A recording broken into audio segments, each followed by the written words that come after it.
But right, Anyhow, so yeah, we've got a strange Oscars year, James. Like in years past, I'm thinking the what we'll do is similar. mhm. Just for time's sake, we do the major categories: best actress, supporting actress, actor, supporting actor, movie, and director. Okay. And what I want to do is go through each of the categories, and like in years past, we can talk about the different performances, and then who you think will win and who you think should win. And there's no Right. rules. If you think a couple should win, let's just have fun with it and give people our very deep knowledge Mhm. All right. of the Oscars. Actress in Okay. a Work our supporting way up. Yeah, let's actress in a supporting role. We have, and I'm going to pronounce it wrong, Maria Bakalova from Borat, subsequent movie film. Glenn Close from Hillbilly. Is it Elegy or Elegy? Elegy. Elegy. Yeah. Olivia Colman from The Father. Amanda Seyfried from Mank, and Yujun Hun from Minari. What are your initial thoughts of those performances and those actresses? I think it's a fairly solid category. I've seen all of them. Mm-hmm. Um, and I think the one that jumps out as sort of being out of place, I'll say, is Glenn Close. That Okay. feels like a sort of commiseration, consolation, if you like, for 2 years ago, where Olivia Colman actually beat her to Best Actress. Right. It really looked like that she was going to win for The Wife. That was just the way it was going, and then it was quite a surprise loss Mm-hmm. to Olivia Colman, who's perfectly deserving in that film. And so it feels like this is like the next opportunity they've had to recognize her. The film is not very good, though. I thought You it's know, a this very is this weird. this is the one movie in this category that I haven't seen. I didn't see this movie. I've seen all the other movies. Okay. Uh, no excuses though, because it's on Netflix.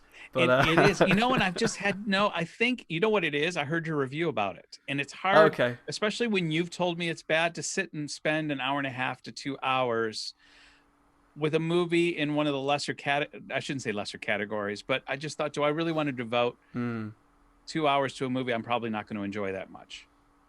Yeah, it's a strange film. I mean, it's exactly what the title sort of suggests. It's this love story to the hillbilly way of life. It's based on a famous book Mm-hmm. written by sort of the main, and it's autobiographical. He's the main character, and he grew up. I think Glenn Close is his, if I remember rightly, is his grandmother who ends up Okay. raising him, and she's the epitome of your working class hillbilly grandma. She's got, I think she's very hard on him, raises him very toughly, but she goes around in like these oversized t-shirts. Doesn't It's been a little while since I saw it now. So it's this basically it's this. Some people have even called it like sort of American poverty porn. Oh, yeah. It's Yeah. Amy Adams and it's Glenn Close, sort of playing up these real sort of working class country folk stereotypes. Right. To So the this must point of be Appalachia area, is that? I think yes, Okay. I think it's exactly there. Yeah, I'm not great on the geography, but I think that's exactly where it is. And it's playing them up to the point of parody. And I remember when it came out, people were very largely dismissive of it, and it's very easy to see why. I mean, as I'm not American, there's a certain detachment from that. Mm-hmm. I don't feel so uh sort of insulted, if you like, by what they're trying to do. I can sort of watch it and not quite perhaps pick up on the minutiae of what's wrong with it. But the performances do feel very sort of caricatured, over the top. And although Glenn Close is clearly committed to the role and is unrecognizable in it, Mm-hmm. it's just it would be a very weird choice Yeah. Yeah. to honor her career with an award right now. You know which in this category, and I thought they're all strong performances, but Amanda Seyfried in Mank, I thought was quite good, um, better than I expected, and not that I, had, but I love. I love somebody who can capture that cadence of sound from a 1940s movie. The way that the actresses talked in those days, there was kind of that. So Billy, what do you think? I don't. Mid-Atlantic. Is it Yeah, Mid-Atlantic? It's called. I don't even know what it's called, but there's that cadence that you don't hear in movies anymore, and she kind of captured it. And I thought it was a strong performance. I had her. I had either her or Maria Bakalova from Borat subsequent movie film as should win, because I thought Maria. It's easy to dismiss the Borat movie as no, she shouldn't get it.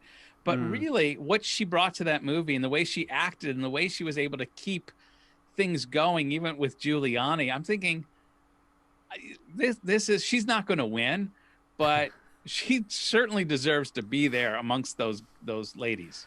Yeah, I mean, it's a quite astonishing performance, really. I think at the beginning, when it started to gain nominations, you're like, really, for that film? Because I thought it was only okay, actually, and I felt that too much of it was scripted. Yeah, and for a film that's supposed to all be about sort of these improvised sort of scenarios, I felt that it was too much of it, because they had to establish this relationship between Borat and his daughter, which is the character that Maria plays.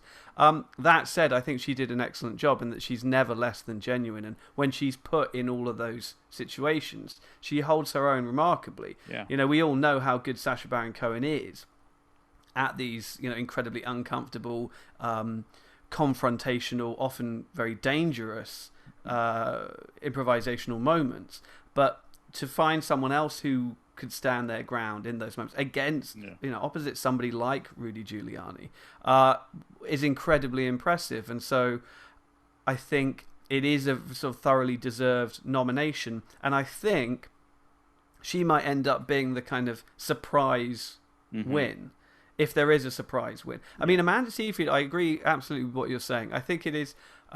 There is a very sort of timeless quality and timeless sort of energy and radiance to the performance, which I think works sort of incredibly well. I think the film itself is so stylized that I think some of it works a lot better than other elements of it. And I think her performance feels very much sort of a piece with the period that they're trying to recreate. And I believe she was a very sort of an early favorite. I think it was one of the earlier films in this category that came out. And I think the word was very, very strong, but she doesn't seem to have sort of gained the momentum, I think. Agreed. I don't think she's going to be going home with the gold, but I do not think so. I wanted to make note of. I thought her performance was good. What are your? Let me just ask you then. Should win, will win. What are some of your comments there? Okay, I think will win. I think is going to be Yeon Yu Jung. I think the Korean love is going to spill over into this year after last year's event. She is an incredibly well-established veteran actress in Korea. I was trying to think of an appropriate person to compare her to, and it is someone like Glenn Close, actually. Or I mean, I don't want to say quite a Meryl Streep, perhaps, because I don't think she's had that prolific a career as Meryl Streep has. But she has been around for a very long time, and she's been in some incredibly good, highly regarded films since sort of the 50s, if not the 60s. And I think people are recognizing that, and I think her performance is arguably the strongest thing about Minari. So I think that is where, not to get ahead of ourselves, but I think that's where we might see the Academy giving some love to the film. Right. That it won't probably get it in the other categories that it get it here. Right. So I think she will win. I think she will win, but I think a dark horse of an upset, if you like, is Maria Bakalova. That's exactly what I had. I had two should wins. I wanted to put Amanda in. I have also Yoo Jun-yoon as being will win. But the upset, I think, could come from Maria Bakalova. I could pronounce that wrong again. I think it's Bakalova. Bakalova. And, we have to mention Olivia Colman. She did an amazing performance. But the problem is she's the kind of person who's going to be there for the next 20 years in the Oscar contention. She's that good. And this was really Anthony Hopkins' movie, not hers, in my opinion. She just delivered an amazing Olivia Colman performance, and she'll get another Oscar again one day, but it's not going to be for this film. Yeah, I agree. I think her nomination there is part of just the momentum that film has built Yeah. up. You know, it was quite a late entry actually. It was quite a sort of a late arrival in the circuit. But I think it was just like, oh, where can we reward this film? In what categories can we recognize this film? And because she's won before so recently, it was like she's kind of got that pedigree now. Yeah. You know, she's one of those people now who every time she delivers a decent performance, she's going to be in the running. Right. That's just unfortunately, that's kind of the way the Oscars works. Yeah. If only every actor's wishing, if only I could be so unfortunate. Yeah, no, I know. It sounds like a weird thing to say, but it is. It's kind of like once you get there, you're kind of always going to be on their radar. Right. You know, it's like, oh, well, what are you in this year? Okay, well, I'm definitely going to watch that. Which, and not to preempt, but it's probably one of the reasons Anthony Hopkins won't go home with it this year. But we'll get to that in just a minute. Should we go to leading actress or should we go to supporting actor? What do you think? Let's do supporting actor. Supporting actor. But yeah, but just to finish that, I think they are all good performances. I think even Glenn Close is doing what she's doing very well. Right. I don't think there is an undeserving nominee there. Yeah, so we're agreed on that one. Let's move on to actor in a supporting role. We got Sacha Baron Cohen for The Trial of Chicago 7, Daniel Kaluuya for Judas and the Black Messiah, Leslie Odom Jr., One Night in Miami, Paul Raci from Sound of Metal, and Lakeith Stanfield from Judas and the Black Messiah. I thought this was a little interesting in that you had your main lead in being nominated for the supporting role in Judas and the Black Messiah. It didn't make a whole lot of sense to me that they did this. Yeah, no, it's interesting. I mean, it's always fascinating to watch how the films and the campaigns play this game every year, and it's normally designed so that your cast don't compete with each other. I mean, unless it's a movie like Thelma and Louise, where they both get nominated for Best Actress because they can't not. You'll always try and make one Best Actor, one Best Supporting, just so that they can both win, and they're not running again head to head. So it was fascinating, and I think it surprised pretty much everybody to see that the two leads both nominated, but both nominated as supporting actors, which is and they're always trying to say this isn't the case, but the supporting category is seen as a slightly lesser award. You know, Best Supporting Actor is seen as a lesser award than Best Actor. It shouldn't, but it is. Yeah. And so it is fascinating because I believe that the way that they were campaigning was Lakeith Stanfield as lead Best Actor, because it's arguably his story, his character's story. Right. You know, and Daniel Kaluuya is just the catalyst within it, if you like. Right. But so that's how it's ended up. I mean, they are both great, and Daniel Kaluuya in particular has been cleaning up. You know, at literally every awards this year so far.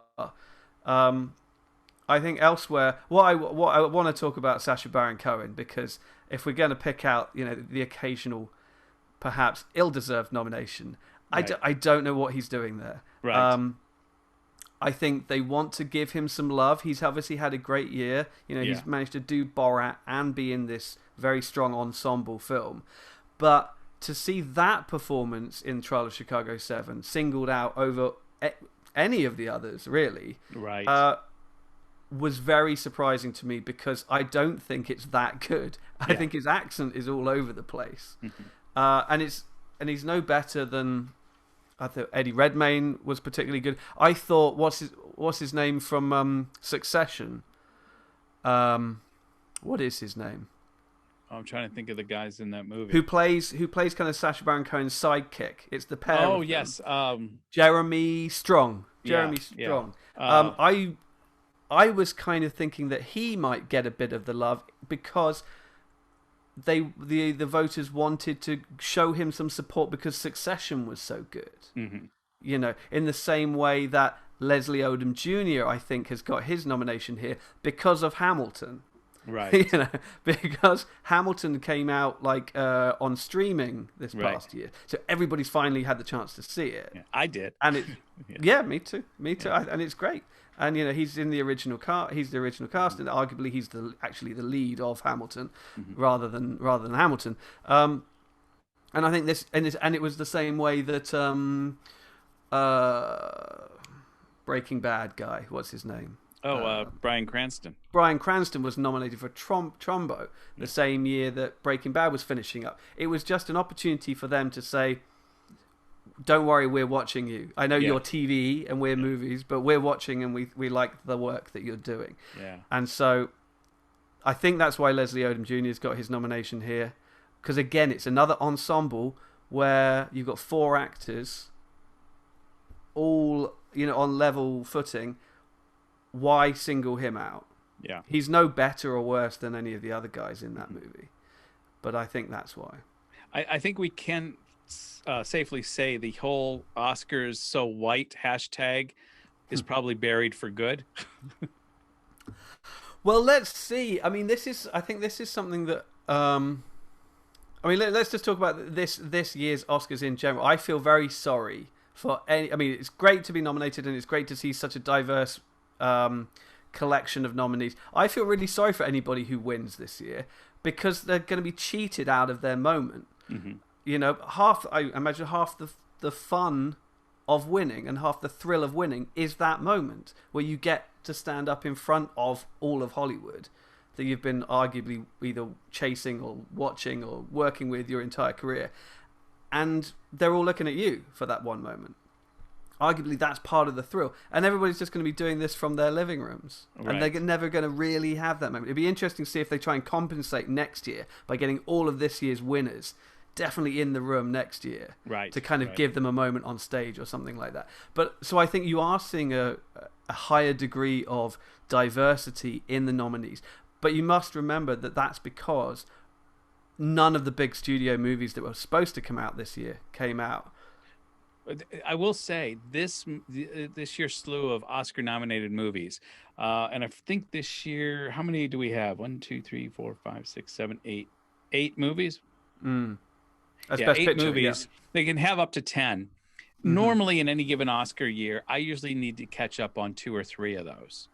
When these nominations were announced, I had seen 1 movie at this point. That's how weird this movie year was.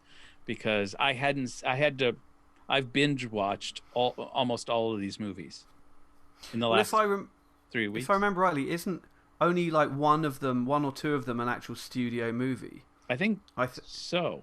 I think Nomadland is Fox. Well, it's not Fox; it's Disney now, right? It's Searchlight, right?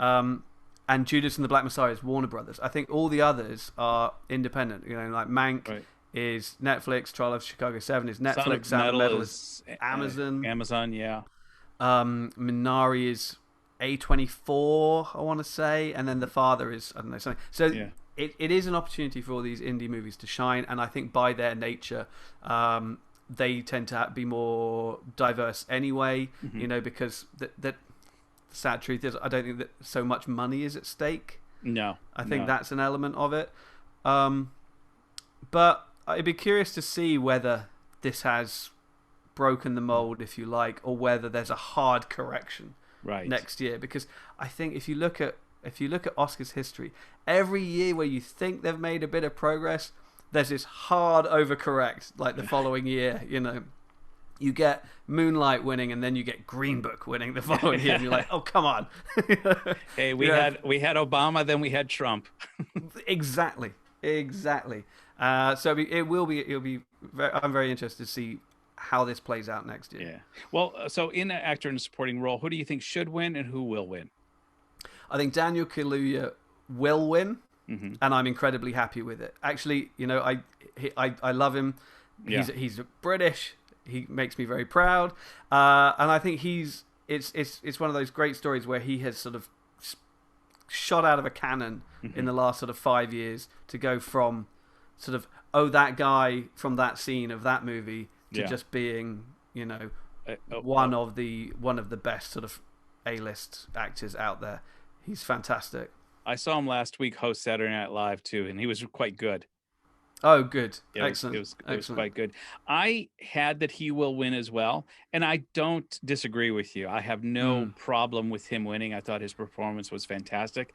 I only put should win for Paul Raci from Sound of Metal. Oh, okay. Just because I love that movie, and we'll get to it later. And I have all kinds of love for that movie, and I just wanted to show it some love. I thought his performance was fantastic, and I loved seeing a solid character actor get a supporting Oscar nom like he did. I thought he did a really good role, but it doesn't take anything away from Daniel Kaluuya, who I think will win it and deserves it as well. Absolutely. I mean, Paul Raci's. I don't think I'm particularly familiar with his body of work, and I thought he was very good in Sound of Metal, and I think that the nomination is, the nomination will be his win for sure. Sure, yeah, I think he's not going to win, but to me, he invoked so many emotions in that movie for me that I loved his role, and I just wanted to give him a shout out with a should win, but he won't. Right. It would be a surprise at this stage. I think Daniel Kaluuya is the surest thing in any of the acting categories right now. He's an absolute deadlock, I think, and so agree. Anything else. But I think what you will see is someone like Paul Raci popping up now in a lot of much bigger movies. Yeah, that'd be great to see. This will be a real sort of career bump for him. I think. Good. So, lead actress, we've got. Where's my list here? I got Viola Davis from Ma Rainey's Black Bottom, Andra Day from the United States versus Billie Holiday, Vanessa Kirby, Pieces of a Woman, Frances McDormand from Nomadland, and Carey Mulligan. Carey Mulligan. Everything's really small in this. I should know Carey Mulligan. I'm trying to read it rather than just say it. Promising Young Woman. Thoughts? Okay, well, we've just gone from the surest thing to, I think, the hardest category to predict this year. Because there is no frontrunner. Because all 5 of these actresses have won one major award in this category this year, and only one. Only one. So no one is picking up the momentum. So Vanessa Kirby won Best Actress at Venice, where the film premiered. Andra Day then won the Golden Globe for Best Actress in a Drama. Best Actress in a Comedy went to Rosamund Pike, who isn't even not here in this list. Frances McDormand just picked up the BAFTA. Carey Mulligan got the Critics' Choice Award, and Viola Davis got the SAG Award. So normally you would see a favourite by this stage because they would have got 2 or 3 of those awards, but they've each time they've gone to somebody completely different. So it's impossible. I think you can kind of work. I mean, they're all great performances. There is no weak performance. In all of those. I think what you can say, or certainly what I will say, is I think Andra Day's performance I think The United States versus Billie Holiday is the weakest film on the list. I don't think the film's very good, and the film is not nearly as good as she is. And she's like a first-time actress. I've heard that too. I didn't see Pieces of a Woman, but I've heard Vanessa Kirby. That's a similar characterization of the film, is that she outshines the movie. Yeah, I think that's absolutely true as well. It's a powerhouse performance in a film that starts incredibly strongly with this sort of unbroken 25-minute single take of the most traumatic and tragic home birthing sequence you will ever see. And it's actually adapted from a stage play, so I can only imagine trying to watching that on stage. In the film, it's absolutely sort of exhilarating, breathtaking, and then just traumatizing, and all done in one continuous take.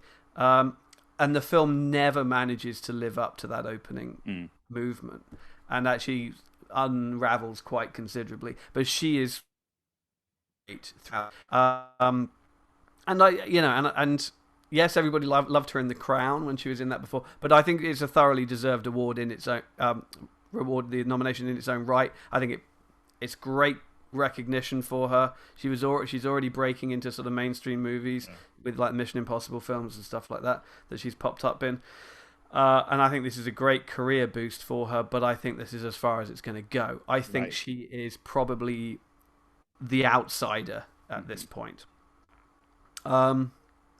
It's so tough. I mean, Frances McDormand is so good, but she's always so good. And she's won recently, and she's won twice. And I know that shouldn't matter, but I think it will. I think it does matter, and I think it will. I think people are like, oh, I don't want to tick that, just tick next to her name again. Yeah. Why not spread the love around a little bit more? There's a lot of subjectivity in these voters. There is, and occasionally you read these sort of anonymous interviews with them in like I don't know, IndieWire or the Hollywood Reporter or something, and their thinking behind it sometimes is really wacky.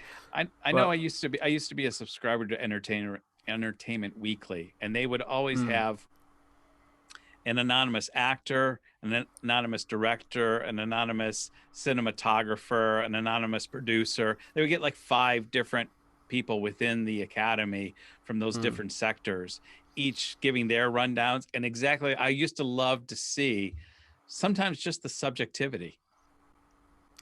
Yeah, and it is so subjective, and their rationale will be things that you hadn't even considered and shouldn't perhaps even consider.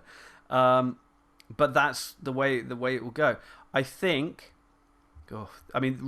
this is the category I've been really sort of trying to avoid making a prediction. I'll tell you who I want to win. I want Carey Mulligan to win. I think that's my vote. I think she will win. Okay. Yeah. Well, good, because I want her to win, because she hasn't won, and she's built up that much of a strong career. She's been around for 10, 15 years now. She's shown a great degree of range. I mean, this is a performance pretty much unlike anything you've seen her do before, and it's a great performance. It's a real sort of bull in a china shop kind of performance.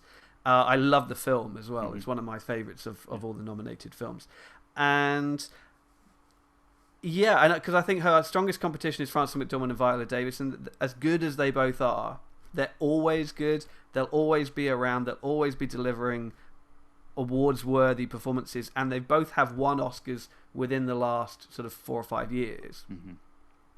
Not that necessarily should or will mean anything, but I think this is a real opportunity for Carey Mulligan to finally get her moment. Right. And finally, she's still in her 30s, and she'll be around for a while. But that's who I want to win. And I think if it doesn't go to her, I think Viola Davis will win it. Okay. Good. I just think it's a performance. It's a performer's performance in Ma Rainey's Black Bottom. She's larger than life. The film is named after her. She doesn't show up till like halfway through the movie, and when she does, she's magnetic. It's a great performance. But then you can say that about Nomadland. I mean, that whole movie is Frances McDormand. So it's so hard. Frances McDormand was so good. I agree with everything you just said. I have no.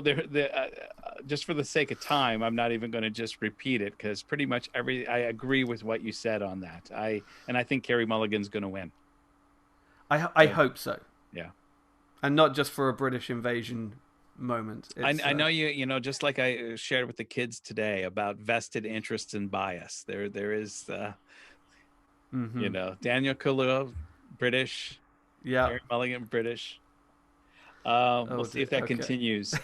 Actor in a leading role. We've got Riz Ahmed, Sound of Metal, another British lad.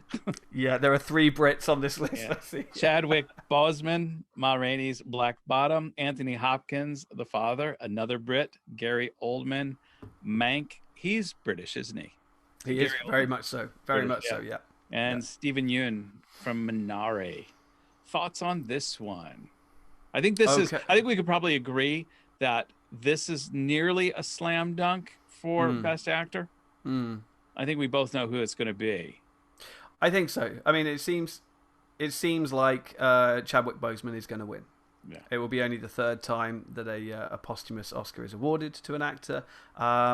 It's a great performance. You know, it was such a shock and a tragedy when he died. You know, and nobody knew. Mm-hmm. He kept it very close to his chest. And it rocked the industry, and rightly so. He was one of the most promising actors around. And I know they said that about like Heath Ledger, for example. Yep. But I think Chadwick Boseman had established himself even more than Heath Ledger had in a shorter window of time as well. Yeah. You know, Black Panther was so iconic and meant so much and was so groundbreaking as well. You know, and I know that he played some other sort of pivotal real characters like James Brown and even a few others, but Black Panther felt like the start of something. Right. You know, it was going to lead diversity into a whole new era, you know, and equality on screen and representation and all the rest of it. And he was very much the flag bearer for all of that. And then to have him ripped away from everybody, mm-hmm. like almost immediately afterwards, I think is just there's so much emotion at play here. Yeah. That I think it's almost a foregone conclusion really, and it does seem that almost all of the awards shows are falling in line behind that thinking. Agreed. I think it's going to be Chadwick Boseman, and it's unfortunate because there's some other really I shouldn't say unfortunate, like he shouldn't get it, but mm-hmm. I'm just saying is that this is the year that's almost, because of circumstances, if you did a strong performance, as many of these other actors have done, that in another year would be worthy of winning themselves. Mm-hmm. I mean, how can you not watch Anthony Hopkins in The Father and not think that is possibly one of the best performances he's ever done in 50 years of great performances? I know, it's incredible. I mean, I remember when The Father kind of appeared, I was kind of like, here we go. Sort of stodgy British dementia drama, yawn. And it's really good. Yeah. And he is amazing in it. You know, if he hadn't played Hannibal Lecter, you know, it's arguably the best thing he's ever done. I mean, it may be even better than Hannibal Lecter, but that obviously will be his most iconic role, and I think will always be. I would argue that this is better. I'm always a little biased because I always thought Brian Cox played a better Hannibal Lecter than Anthony Hopkins did, and I'm a huge Anthony Hopkins fan.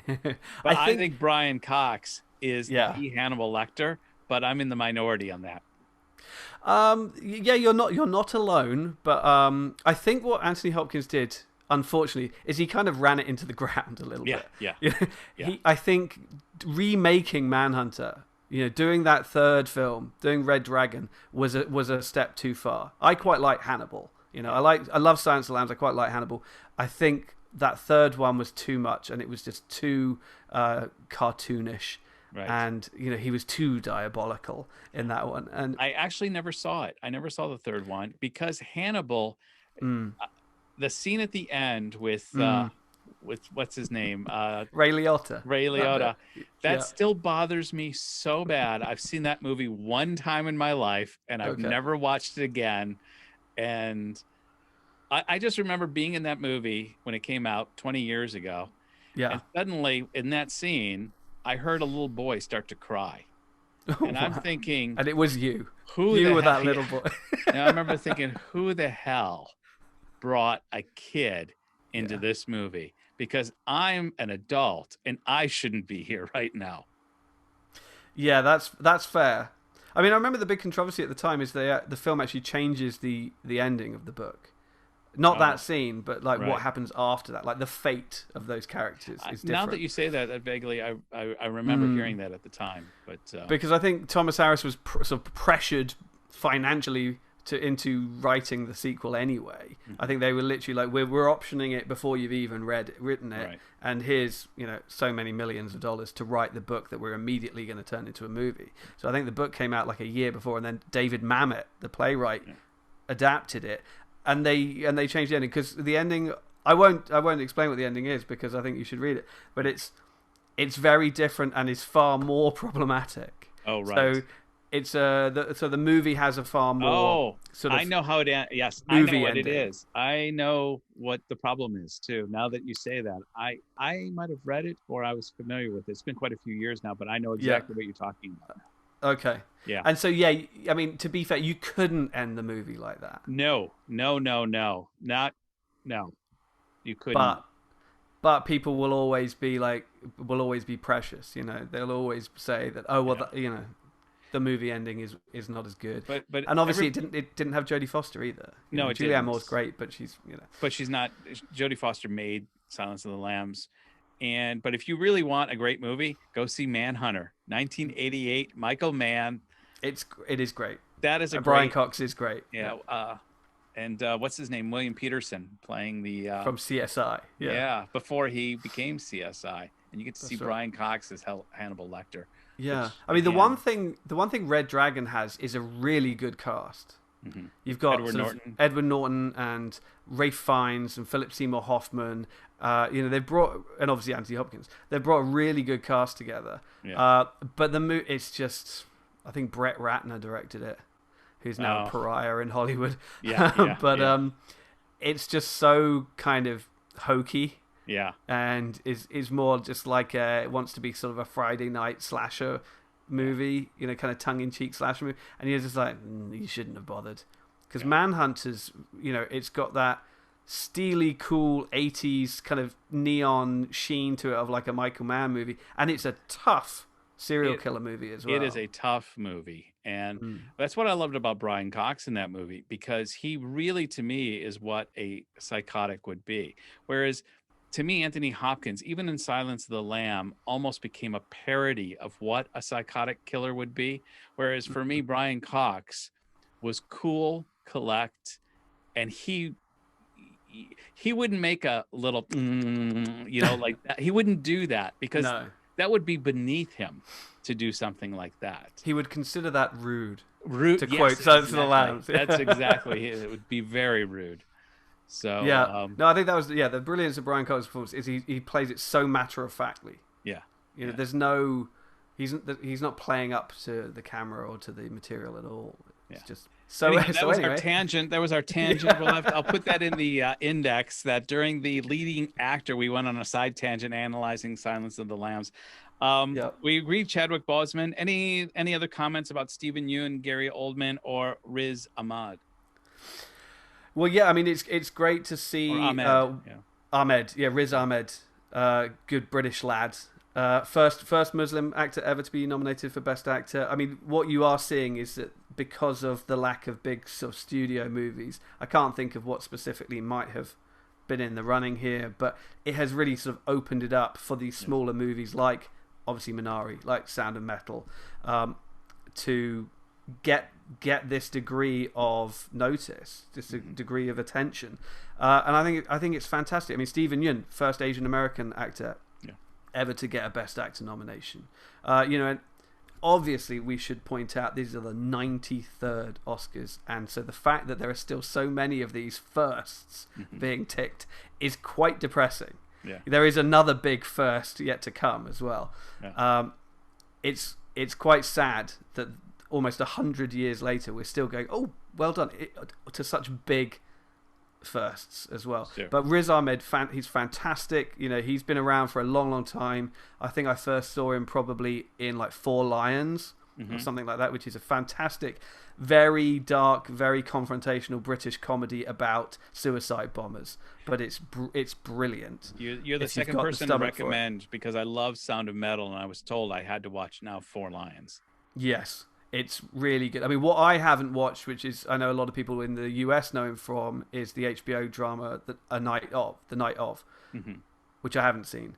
But he's also in Nightcrawler with Jake Gyllenhaal. He's in Venom. He's like the villain in Venom opposite Tom Hardy.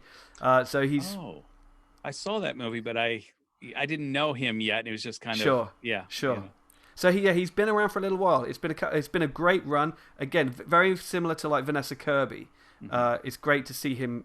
He's made it now. He will be getting a lot better offers from now on. It's great, obviously, for the Pakistani community, British Pakistani community, Muslim community. All of these all of these sort of minority groups that he represents. Yeah. This is great. And the same goes for Stephen Yeun, who obviously everybody knows from The Walking Dead. He was like a huge character in The Walking Dead TV show, and in the last couple of years was in Okja and Burning, 2 big Korean movies. He was like born in Korea, then grew up in the US, and then has been going back and forth the last couple of years getting work. So it's excellent. I mean, the one person we're very noticeably not talking about is Gary Oldman. Yeah. And I think that's perfectly fair. He just won. He has now got the Olivia Colman degree of credibility, and way overdue. Yeah. But he is now going to get nominated for any half decent performance he puts in. Especially when he plays does a biopic where he has to put on a weight suit, you know. Playing somebody who was about half his age as well, which is a bit weird because the film never really addresses that. But no, it's true. That Mank actually died quite young, and Gary Oldman's no spring chicken anymore. He's about 60, I think. Yeah. So, yeah, Chadwick Boseman will win, and I think it's a great opportunity to recognise his legacy, and it's a great role as well. So no qualms there whatsoever. But I will say, Anthony Hopkins, has never been better, like you say. No. He's so good in this. I think he would have been racked with guilt if he wins in some kind of upset. Just because everybody knows how good Anthony Hopkins is, and he'll always be, he's in the books already, kind of thing. Yeah. But he's so good in this. Yeah. That agreed. It would be not the most surprising upset. If there is an upset, that's where it's going. Yeah, I think so. I think there's going to be there's a lot of the Academy that has a lot of love for Anthony Hopkins, and especially the issue that's being touched here too. I think a lot of people have been affected by dementia and Alzheimer's, like they have family members. I know when I was watching this movie with Tammy was emotionally, I mean, we both were, but Tammy particularly was very emotionally engaged with this because of, and she kept mentioning people we knew that had similar situations. Could you imagine if, and then she mentioned our friend's name, what it was like to be, that their father was just like this, and so that I think there's also there may be some subjectivity there within the Academy that who knows, might happen that night. Yeah, I mean, there is a relatability. Looking at the other roles, there's a relatability to that character that doesn't exist with the other ones. Right. Not in the same way. So yeah, surprises do happen. I mean, he did win the BAFTA, but I think to be fair, Chadwick Boseman just doesn't have the same degree of resonance in the UK, nor what he did or what he achieved has the same just degree of recognition outside of the US, and that's fair. That's fair enough. To a degree, though, there's a part of me, and Stephen Yeun, I listen to Pop Culture Happy Hour regularly for years, and they've been doing this essentials thing. Where they talk about, they'll name an actor and they'll talk the essentials, like what you have to see of this person. And for me, if you're going to do an essentials on somebody, it has to be somebody with a long career, in my opinion. Yes. And all I know is like they've done Frances McDormand, the essentials, and I get, okay, man, she's been around since the 80s. We could just, there is a body of work there that needs to be unpacked. But I thought Stephen Yeun's a good actor, but they did Stephen Yeun, the essentials. And I'm thinking, is that body of work worthy of the essentials? It's funny you should say that, because as we speak, I'm actually working on an article for the SCMP about Stephen Yeun. Yeah. Like ranking his movie performances to date. And he's only been in 9 movies. Okay, yeah. And he's only the lead in about 2 of them. Yeah. So I completely agree with what you're talking about. He's a TV actor who has worked up through shows like The Walking Dead. He does a lot of voice work for like animated TV shows, particularly in the last few years. But we're not including any of that in like the list for this article. And so, I absolutely agree. It's way too early to do like a sort of a lifetime retrospective of Stephen Yeun's work. It just, to me, it diminishes the whole idea of doing an essentials. Like I'm a big fan of the band Wolf Alice from the UK. It's a band that's been around they're coming out with their 3rd album. I love them, But if they did a Wolf Alice the best of album, it'd be like, It'd be like, guys, you what? gotta be a few more years in, before Yeah. you can kind of do that. So This is why it takes 25 years before you're even eligible for the Hall of Fame, yeah, right? it's and a good and with good reason. Absolutely. Directing. Last two Okay. categories. We got Promising Young Woman. You know what? I don't have in this the actual directors Okay, on I've my got them list. here. Okay, you've got them there. Can you want to read them out for me? Sure, no problem. Okay, so in the order that they are listed on the Oscars Yes. website, you have Thomas Vinterberg for Another Round, David Fincher for Mank, Lee Isaac Chung for Minari, Chloe Zhao for Nomadland, and Emerald Fennell for Promising Young Woman. Thoughts on that So- one? You have another first. This is the other big first, Asian and it's in well. I think director? Asian woman. I think Asian woman. it's Asian woman. Okay. But it's the first time more than one woman has ever been nominated in the same year, and I of think course. only the 6th time a woman has been nominated. Mhm. And if a woman wins, it will only be the 2nd time a woman has ever won this category, which again, in 93 years, is pretty pathetic. Yeah. Um, Catherine Bigelow, the only other one that. she is the only winner. Yeah. Yeah, for The Hurt Locker in 2009, beating her ex-husband James Cameron. Yes, which I'm sure I was remember sweet. That was. Which you wonder if there was a little subjectivity in the Academy voting because they know both of them. Probably, It's like probably. give it to him, Not that she didn't deserve it. It's an amazing movie, and she's a wonderful director. Oh, yeah, she's a fantastic director, and I love her and I love her work, and I think she creates. What I love about her movies is how masculine they are. Yeah. Actually, because she is great at sort of dissecting machismo. She tells these incredibly male-oriented, macho films, but at the same time really looks under the hood of what it is that makes these guys kind of tick. Mm-hmm. And so, in films like, well, she won for The Hurt Locker, obviously. Point Break is another one that she did. Obviously, she went on to then do Zero Dark 30, which has this sort of obviously incredible female character at the center of it. But she's a tough filmmaker. Yeah, very much so. Great stuff. stuff. The one movie I haven't seen in this category, much to my chagrin, because I really wanted to see this one, is Another Round. Which was my favorite film of 2020.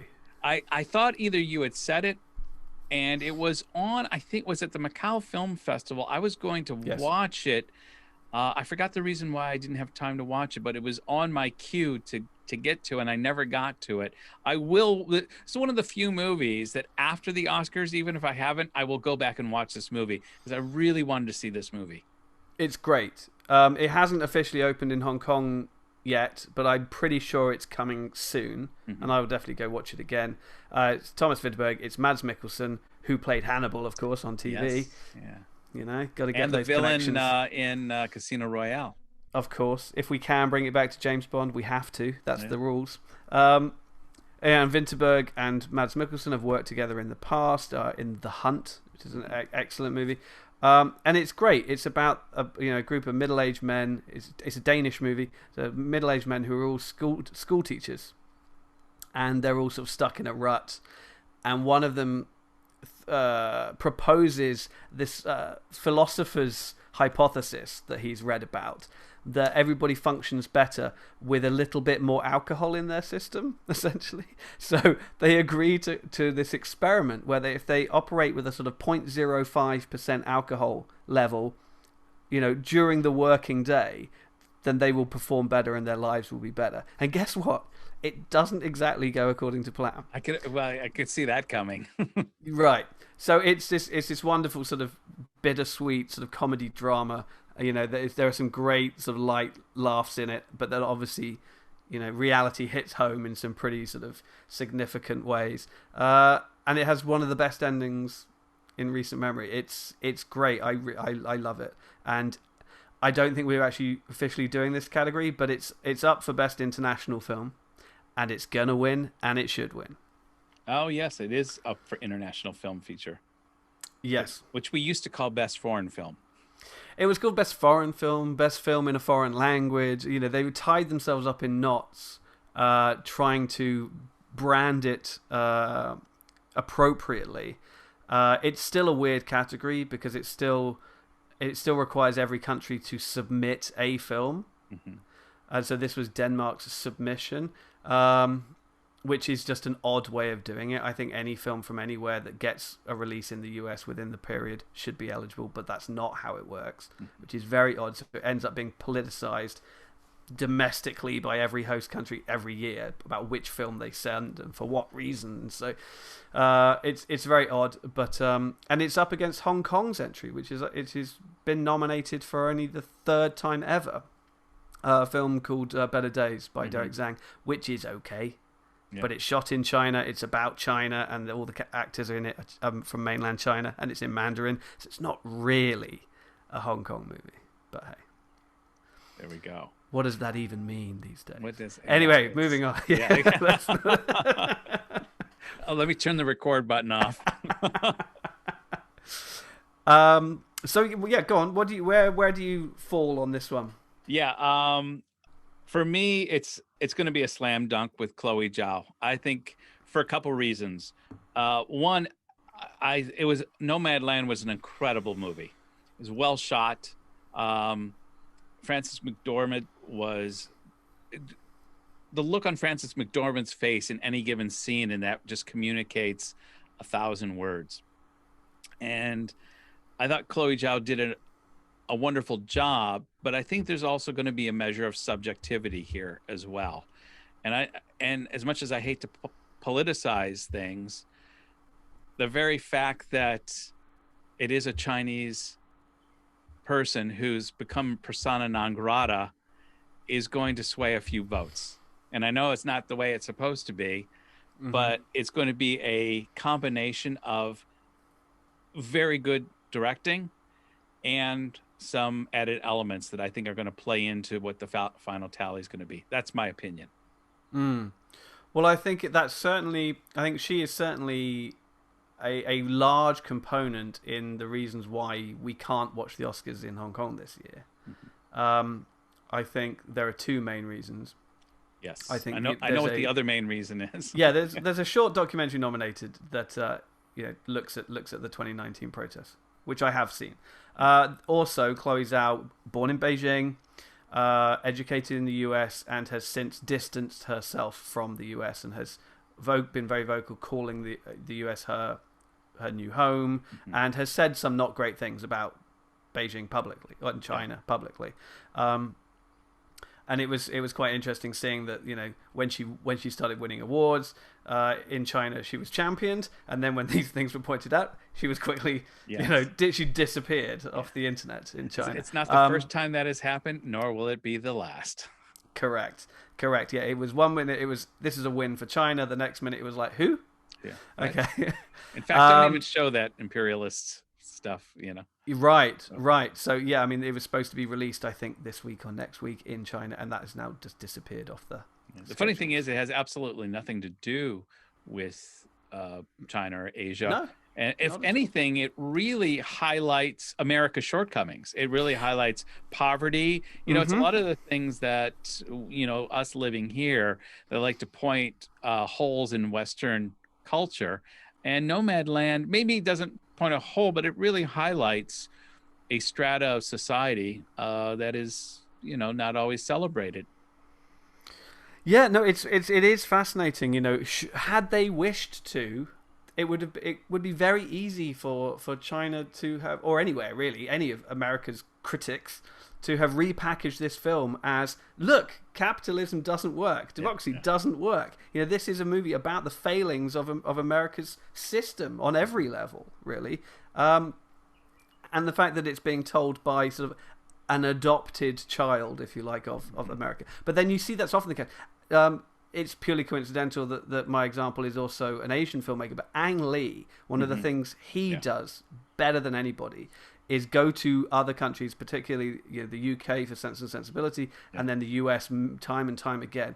And he has a perspective and a take on American culture and civilization that almost sort of transcends any American could see for themselves. They're almost too close to the country to be able to sort of identify it and articulate it in, we talk about subjectivity a lot, in such an objective way. Yeah. You know, and I think what Chloe Zhao has managed to do here is very similar to that. She has, you know, found her a new adopted home, and she's looked around and gone, there are a lot of problems here. There's a lot of beauty. Mm-hmm. You know, it's a gorgeously shot film about a gorgeous country. There's a lot of beauty, and there's a lot of humanity, beauty within, you know, within humanity and in the person-to-person relationships. But the system in which everybody is forced to live, regardless of how beautiful the landscape around them is very, very broken. Right. What's interesting, though, too, is although it does highlight some of that breakdown, as we mentioned, there's also an aspect where it champions that American spirit of freedom and individuality. Mm-hmm. I choose to live off the grid. I choose, you know, she wasn't homeless. When she gets asked by the friend of the family, the little girl, are you homeless? She's like, no, I just, you know, she chooses. I'm houseless. She says, I'm not that's homeless. What she says. Houseless. I'm houseless. Yeah. She chooses. She had opportunities to go to places where she wouldn't have to deal with homelessness. She was not homeless. She made certain conscious decisions about how she wanted to live her life. And there was aspects about that really I resonated with. I thought that, you know, and subsequently I actually looked up, you know, the guy in the movie that is kind of the guru in the desert that's telling them all. He's a real guy. I don't know if you realize, and he's got a huge YouTube channel, and he helps people live their nomad dream. And this is a thing that people are doing. Yeah, I think other than Frances McDormand and David Strathairn, who's kind of like the quote-unquote love interest, if you like, I think everybody else in that movie is a real person playing themselves, or at least sort of a version of themselves. And I think that's one of the things that that Chloe manages to do so well, is totally blur the lines between documentary and fiction, between telling the story of America and its current state and all of these people, and just documenting what they're doing and inserting Frances McDormand's character into their lives and into this existence and this way of life. I also think, you know, you're right, it is an incredibly sort of American movie, and I think it really captures that kind of pioneering spirit. It does. You know, it captures that idea of, you know, this is a country sort of founded, quote unquote, by immigrants, you know, that you can just head off down the road and make a home for yourself, make a life for yourself in the Wild West, in the unknown, you know, and that it's that perseverance and that self-belief. You know, I mean, I think around the world, everybody knows that one of the great things about American people is their self-belief, their self-confidence. I think is one of their best qualities, just to completely generalize and say something nice about America. Because I think, you know, that's something that's always recognized, is just the confidence and the self-belief that I can make it anywhere kind of thing. The can-do spirit. And I think that this film sort of embodies all of that, warts and all. And it is a beautiful movie. It really is. It is. It really celebrates kindness and humanity too. Like everyone, there's no villain in this movie. There's no, it's just people being kind for an hour and a half, and her having to get by. I mean, she obviously, there's some challenges and there's some financial issues and there's some job issues, but by and large, it's a celebration of humanity.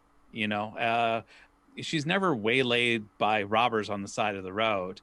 Everybody's always falling over themselves to help her, you know? And yeah, you always think that if this was like a traditionally scripted movie, there'd be some horrible altercation in a parking lot late at night by some handsy yokel, and we're like, no, this isn't that movie. I think that's why another reason I really enjoyed this movie was it didn't follow normal conventions, because I was waiting for that trope to be used, and it never came.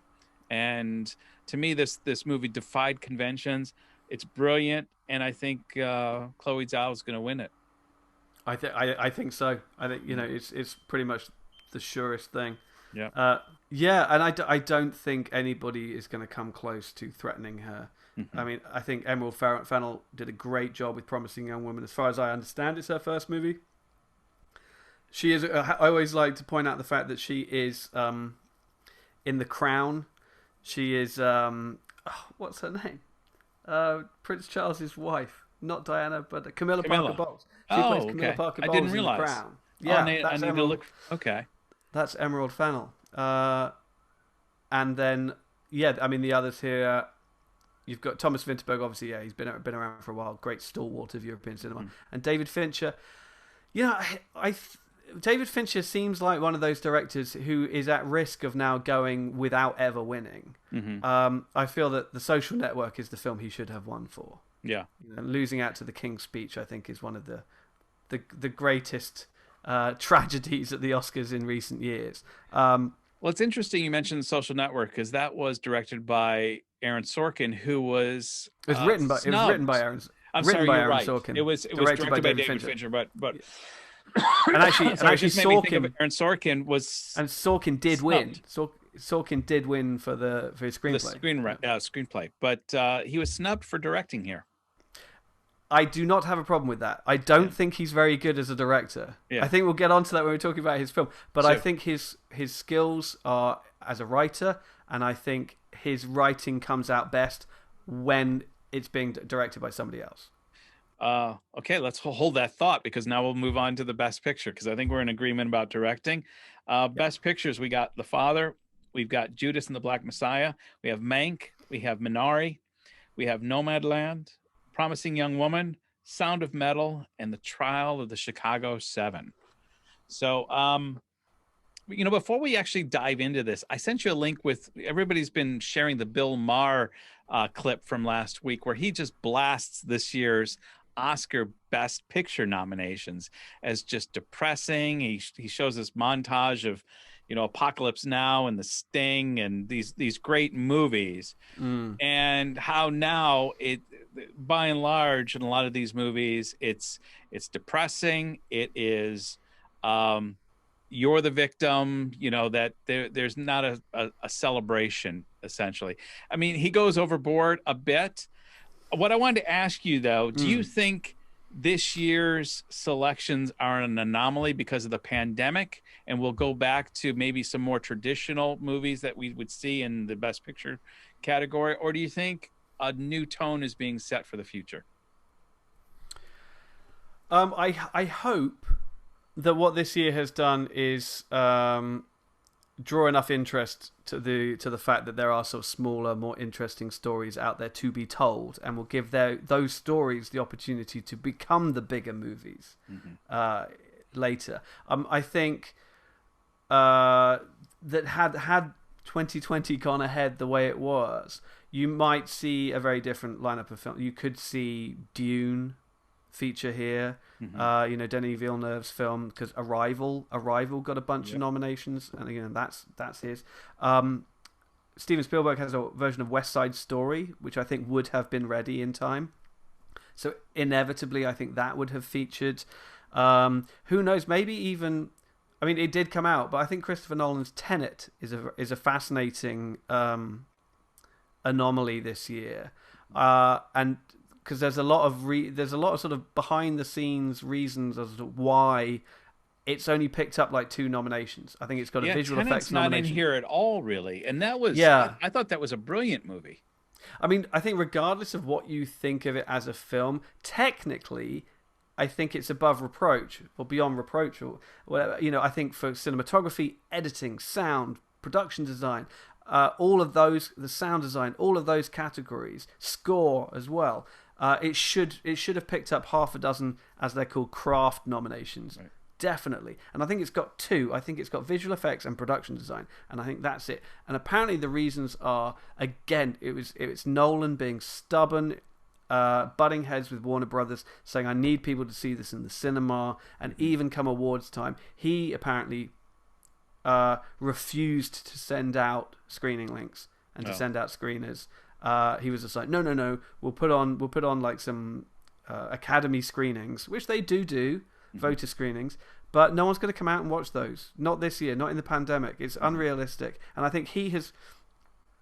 I mean, he'll always be able to make films. I think his relationship with Warner Brothers is over.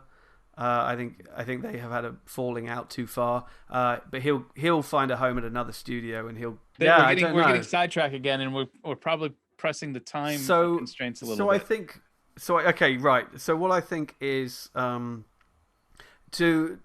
answer Bill Maher's complaint, I think what you are faced with this year are a number of more confrontational, risk-taking, punchier, smaller films that don't have to placate their audience, that can challenge their audience, because it comes back to the same thing, because there isn't so much money riding on them. Right. So I think those corners, those sharp edges, don't have to be sanded down, don't have to be softened, and so it is a great opportunity to see them recognized here. I mean, if you look at this list, what would have appeared otherwise? I think Nomadland definitely would have appeared.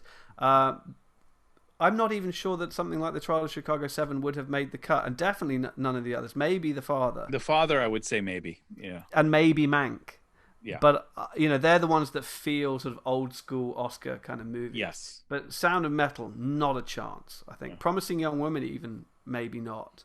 Minari, maybe not. I don't think so.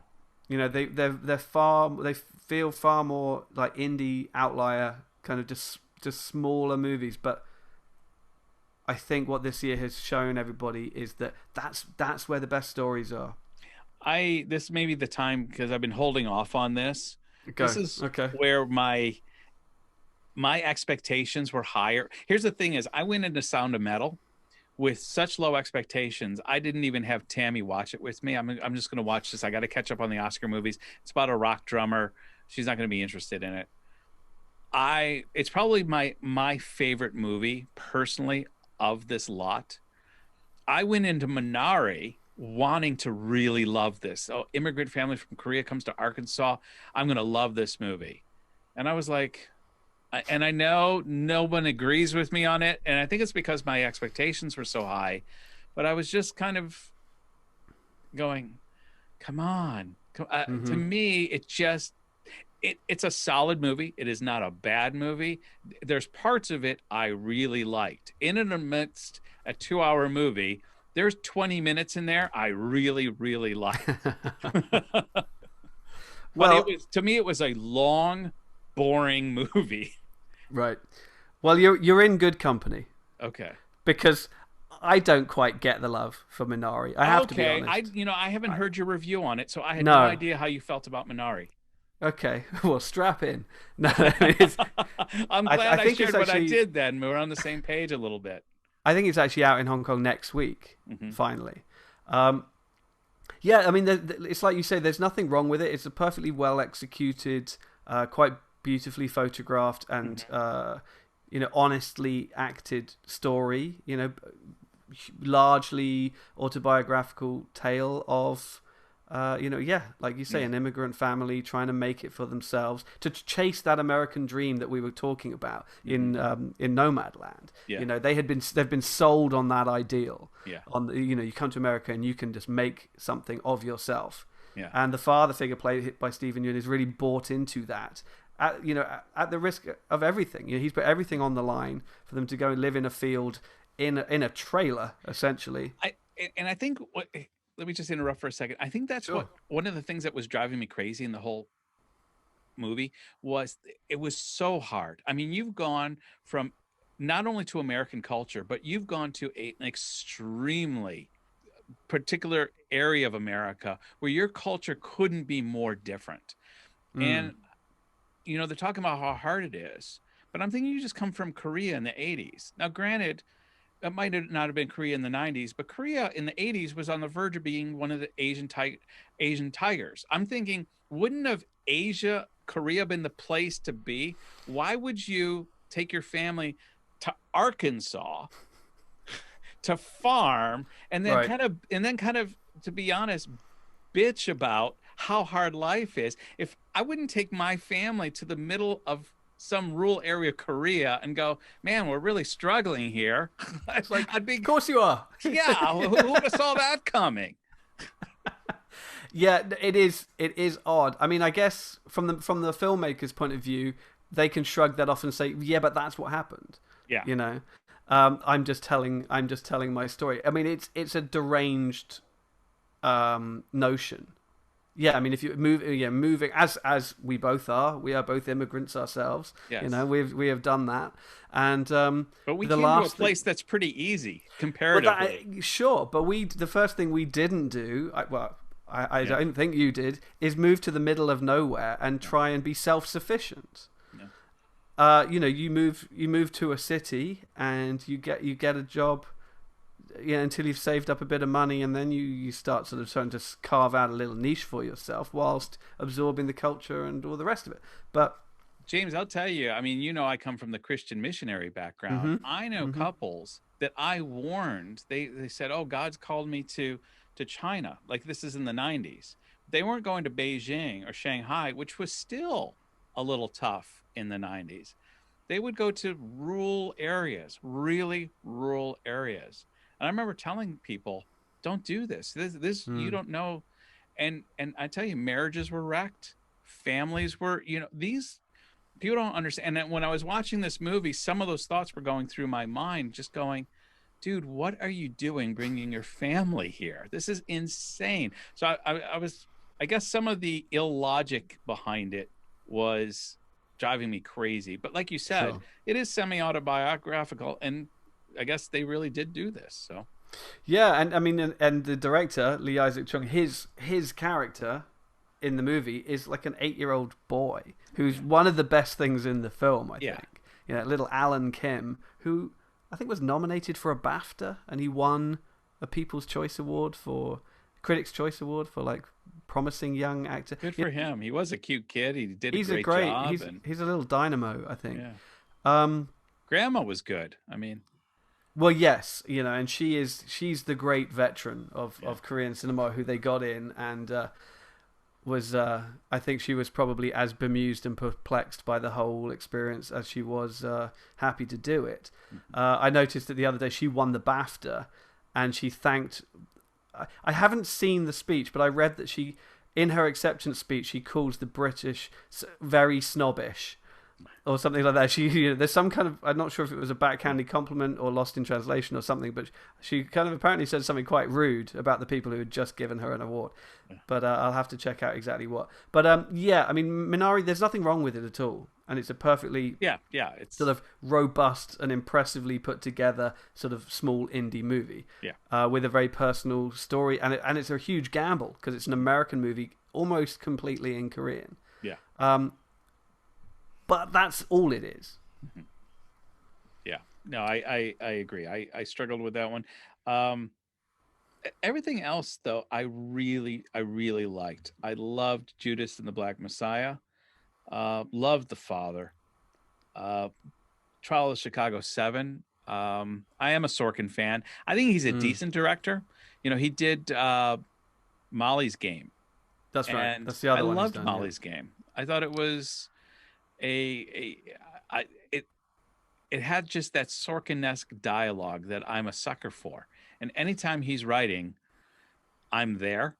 And even when we're watching the Trial of Chicago 7, and a certain line would be saying that I know is just pure Sorkin. Like, I know that Sorkin's opinion on life, the universe, and everything coming through, I would look over at Tammy and go, that's Sorkin right there. He's letting us know how he feels about this. Right. Oh, and that I agree. I mean, I think it's fair to say, though, that Sorkin's biggest fan is probably Sorkin. Yeah. And, he knows how good a writer he is. Yeah. And when he goes unchecked, when he's directing himself, I just feel it's just a little bit too much. It's a little bit sort of... And I see that. It needs to be moderated. It needs to be curtailed. As is true with, arguably, with most creatives, with most directors, a lot of sort of director's cuts or people who are given final cut. Just go look at any movie on Netflix. One of the things that it makes them so appealing is directors are given final cuts. Yeah. And they're almost all about 20 minutes too long. Yeah. Almost anything you watch on Netflix could probably use a few notes and a few tweaks here and there. Yeah. And I feel that Sorkin, the director, has yet to reach the heights of Sorkin, the writer. Yeah. And I think in Trial of the Chicago 7, I found that definitely to be the case. I think, it's a great ensemble he's pulled together, and I think he's got good performances out of everybody. I think it's a little bit tonally inconsistent. I think it's a bit wiggy at times. I know what you mean. I thought it was a solid movie. I enjoyed it, but I know what you mean in that it wasn't tight all the time. Yeah, and I guess he has a point to make, and he delivers it with a sledgehammer kind of thing. It was interesting because I watched it, I think, the same week that I saw Steve McQueen's movie Mangrove, which is part of his Small Axe series of TV movies he did for Amazon. And it's almost the exact same story, but just in London at about the same time, and it's the racial conflicts with the police and with the community, and just about the authorities and the system trying to break them down, and it all culminates in a court case, and it's very, very, very similar, and I think that was done better. Yeah. Well, I'm really championing the Brits today, aren't I? I don't mean to, but I was going to say a better movie than Minari is Jean de Florette. Okay, sure. Yeah. Yeah. Similar stories, and I thought Jean de Florette is better. But yeah. I mean, the one film I think the film I like most on this list, which we haven't really talked about, is Promising Young Woman. Okay. I'm just a sucker for a sort of a dark, confrontational, acerbic black comedy that really just gets in your face and makes you laugh, and then makes you question why you're laughing at it. Yes, yeah. And I thought this did it brilliantly. I love the juxtaposition between the visuals, how sort of brightly colored, sort of pastel shades it was, how light and bubbly it all was, but how dark the content of it was, how twisted. I mean, for those who haven't seen it, it's essentially a rape revenge movie. Carey Mulligan plays a young woman who goes into bars, pretends to be drunk, and she's picked up and taken home by some nice guy who then tries to have his way with her, and she, snaps out of her pretend sort of comatose state and wreaks her revenge. And I thought there's a fascinating bit of casting. If you look, all the men in the movie are played by sort of nice guy comedian types that we're used to seeing as like the good guys in every movie. And that's subverted really, really well, I thought. Carey Mulligan is just great. This kind of chameleonic performance where she can be so sort of sweet and disarming, and then just bone chilling at the drop of a hat. And it just ends with this real sort of gut punch of an ending. There is no cop out ending in this movie. It does not pull its punches. It follows through on its convictions, however unpleasant those might be. It's unflinching, I think, is the word for it. This is the only movie I've seen all the movies, and this one I have a copy of it. And you haven't seen it? I was struggling. I've kind of took the slide bar, and I was trying to get enough in where I felt comfortable commenting on it. So I've seen scenes in it, but I don't feel like I've captured the movie. So I'm going to hold off, and I'm just going to take your comments on it, and I will watch it. It's not for everybody, to be sure. But then I think, again, that's what I like about it. That's the kind of movie that I like, something that does challenge you. And I think that not only is this a challenging film, but the genre in which it's working and your expectations about what kind of movie should a movie in this genre be and how it should play out are challenged in a way that mirror the subject matter, mirror the material, because it's all about our expectations and how we perceive certain types of people and our prejudices against certain type of people. And I think it's a genius piece of work. I think it will win Best Original Screenplay, and I think the Oscars are generally quite good at recognizing that movie every year. And I think this year that is this movie. It's the Get Out, or it's the smart, slightly it's the sort of the new film that they're not quite ready to recognize in the biggest categories, but it's they'll give it the lower. It won't win this, but they're going to show it some love over here. Yeah, they're like, good idea, good idea. Let's see what you do next. It's that award. It's a good award to have. It's a good award. Oh yes, for sure. Yeah, it's a great award to win, and I think that's where we'll see it win. I mentioned earlier my love was Sound of Metal, and for me, there's also an element being a person of faith. I love a movie that conveys the Christian faith that I espouse without a cheesy come to Jesus moment. Like, there's elements in this movie that made me emotionally and appealed to my faith in a way. And it's not to say anybody watching this that it's a faith-based movie, although there are some allusions with when he goes to the one home that works with the deaf, there are some nods to God and spiritual faith. But that's not central to the movie by any stretch.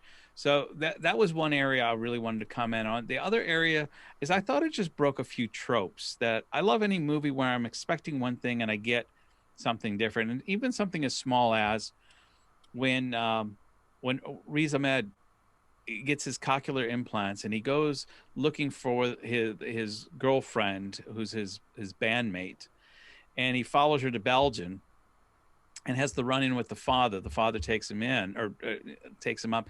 And the traditional trope is, you're bad for my daughter. You ruined my daughter. I'm the rich businessman whose daughter has gone off and been in a rock band, and she did it all to kind of spite me. And you're just the spite boyfriend. It was none of that. It was him apologizing over breakfast. The dad apologizing to him, saying, I thought one way about you, but you're different.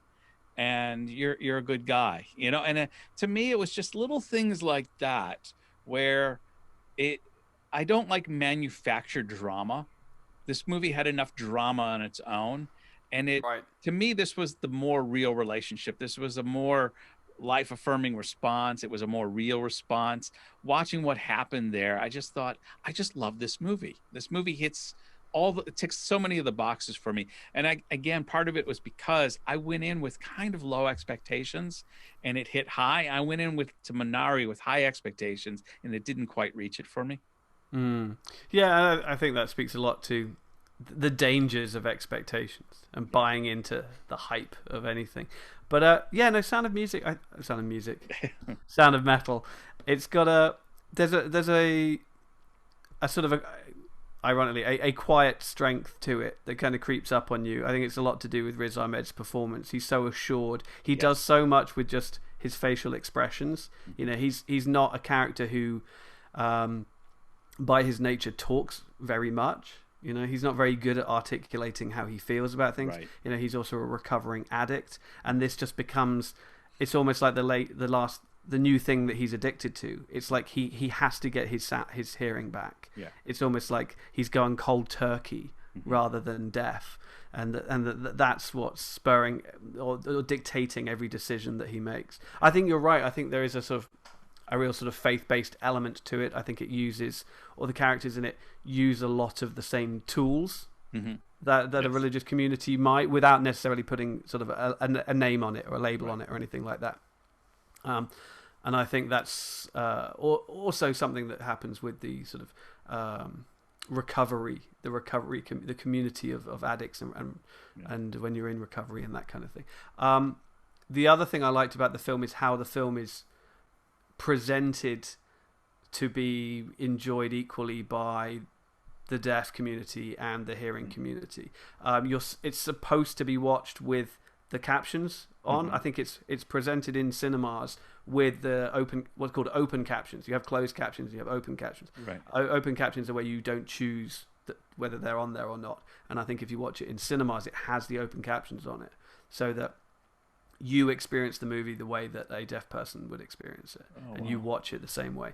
So, and I know that they've been trying actively to sort of set up these kinds of screenings, although obviously it's very difficult to set up any kind of screening at the moment with sort of deaf or sort of mixed deaf and hearing audiences, because apparently the reactions are very different. Apparently, when he's in the deaf community, what they're signing to each other is only partially captured in the subtitles, and there's a lot more going on, and it's quite amusing. But I think it's just technically an impressive performance. he had to learn American Sign Language and the drums Mm-hmm. in order to sell this character, and then on top of that do all the actual acting as well. Yeah. So yeah, no, I think it is a sort of, like I said, I think it's a quietly powerful piece of work. I think I want to watch it again, actually, because it was a little while ago that I saw it, and I think it's a film that will reward a repeat viewing. That's one of the other criteria I like to give at times, where like I'll watch Sound of Metal again. I'll most likely never watch Minari again. Yeah, I think that's absolutely fair. Yeah.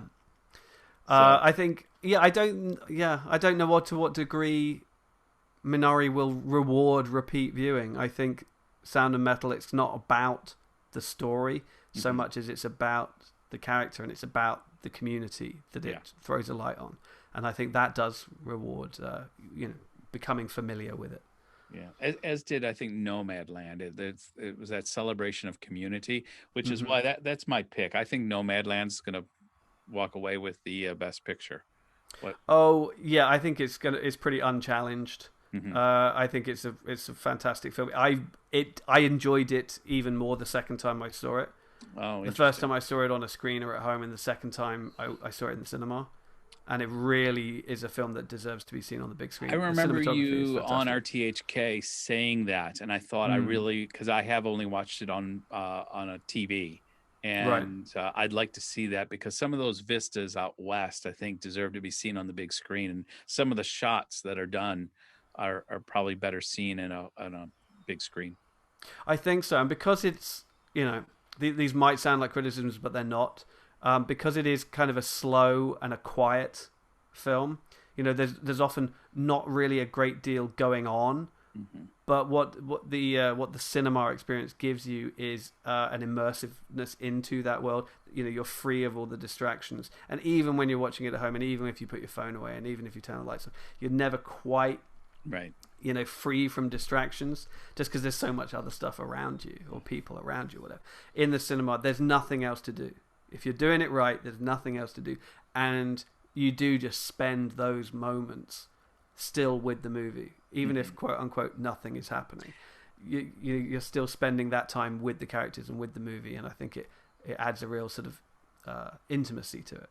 And that's why the cinema's not going away. Because I know when I watch something at home, I still have my laptop or my phone nearby. And there's the quick distractions. When I'm in the cinema, I'm there 100%. Everything's off, and I'm in a different world, and it's a different viewing experience. Absolutely. Oh, it is, and I think we are communal animals at the end of the day, and I think we enjoy that kind of communal experience. Whether you're watching sort of a comedy or a horror movie or just a big blockbuster, you want to experience that together. I mean, it's like watching sport. You can watch the football on TV, but it's not the same as watching it down the pub with your mates or going to a game. Absolutely. Yep. No, we are creatures of they're all perfectly acceptable ways to watch the game, but which ones you prefer. That's it. Hey James, I think we've got all of our winners and our should wins and our will wins, and it's been great doing this again with you. Yeah, no, I always enjoy this. I'm always sitting there waiting for your call around this time every year. It's coming. I love it. I'll do it every year. Absolutely. Fantastic, James. Listen, just for the sake of time, I got to go to CrossFit in a little bit. I got to get home, so I'm going to let you go. But as we always say on Beyond the Pale, buen camino, my friend. Thanks again. Thank you. And we'll see you next year at the Oscars. As they say at Nomadland, I'll see you on down the road. See you down the road.